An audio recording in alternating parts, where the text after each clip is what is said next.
इस वीडियो में हम लोग डिस्कस करने वाले हैं पेज नंबर 61 पे the fundamental unit of life. इस चैप्टर का पेज नंबर 61 पे जो इन टेक्स्ट क्वेश्चन हैं वो डिस्कस करेंगे हम लोग। तो चलिए स्टार्ट करते हैं। पहला क्वेश्चन है, how do substances like CO2 and water move in and out of the cell. Discuss कैसे water and CO2, carbon dioxide और water in and out move करते रहते हैं सेल में। ठीक है, इसको डिस्कस करना है। तो चलिए डिस्कस करते हैं। स्टार्टिंग CO2 को पहले डिस्कस करेंगे, फिर वाटर को डिस्कस करेंगे। तो carbon dioxide CO2 moves in and out of the cell by the process of diffusion.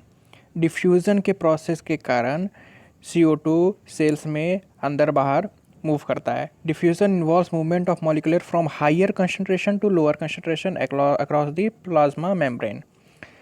तो हायर कंसंट्रेशन से लोअर कंसंट्रेशन,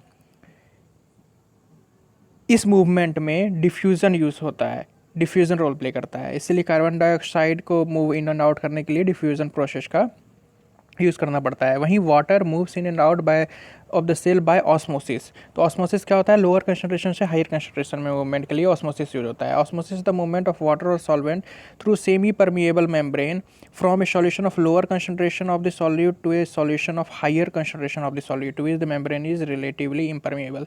तो इसका आंसर तो बस यही हो जाएगा कि वाटर कैसे मूव करता है, bye the process of osmosis, and carbon dioxide कैसे मूव करता है, bye the process of diffusion. बस यही दो आंसर है, लेकिन डिस्कस करने बोला गया है, इसीलिए इसका थोड़ा एक्सप्लेनेशन यहाँ लिखा गया है।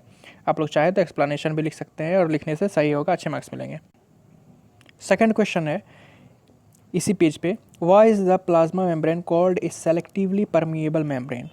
प्लाज्मा मेम्ब्रेन को सेलेक्टिवली परमिएबल मेम्ब्रेन क्यों कहा जाता है, ये पूछा गया है।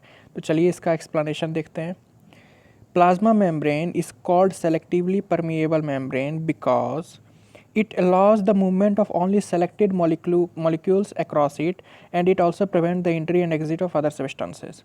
प्लाज्मा मेम्ब्रेन जो होता है वो कुछ सेलेक्टेड मॉलिक्यूल्स को ही अलाउ करता है अपने से मूवमेंट के लिए, पास करने के लिए, और बाकी सब जो भी सब्सटेंस होते हैं, अदर सब्सटेंस, उसकी एंट्री एग्जिट दोनों पे वो पूरा रोक लगा के रखता है, प्रिवेंट करता है इसको, एंट्री एग्जिट दोनों को। इसीलिए कुछ ही सेलेक्टेड मॉलिक्यूल्स ही पास हो सकते हैं, इसीलिए सेलेक्टिवली परमिएबल मेम्ब्रेन इसको कहा जाता है। ये क्वेश्चन नंबर 2 था पेज नंबर 61 पे।